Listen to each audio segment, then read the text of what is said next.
Hi, I'm Madeleine Ludt, and I'm going to read from Slaughterhouse-Five, which is one of my favorite books. Now the head Englishman came into the hospital to check on Billy. He was an infantry colonel captured at Dunkirk.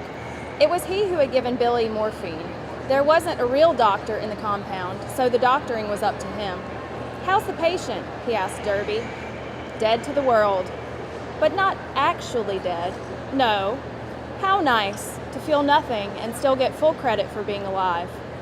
Derby now came to lugubrious attention. No, please, as you were. With only 2 men for each officer, and all the men sick, I think we can do without the usual pageantry between officers and men." Derby remained standing. "You seem older than the rest," said the colonel. Derby told him he was 45, which was 2 years older than the colonel. The colonel said that the other Americans had all shaved now, that Billy and Derby were the only 2 still with beards.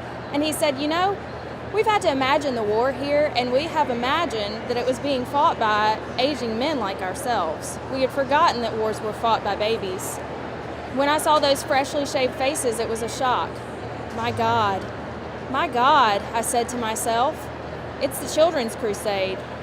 The colonel asked old Derby how he had been captured, and Derby told a tale of being in a clump of trees with about 100 other frightened soldiers.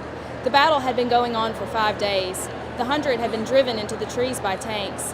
Derby described the incredible artificial weather that Earthlings sometimes create for other Earthlings when they don't want those other Earthlings to inhabit Earth anymore.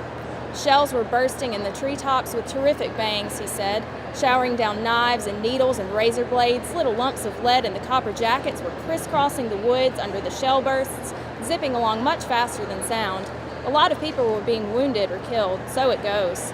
Then the shelling stopped, and a hidden German with a loudspeaker told the Americans to put their weapons down and come out of the woods with their hands on the top of their heads, or the shelling would start again. It wouldn't stop until everybody in there was dead. So the Americans put their weapons down, and they came out of the woods with their hands on top of their heads because they wanted to go on living, if they possibly could.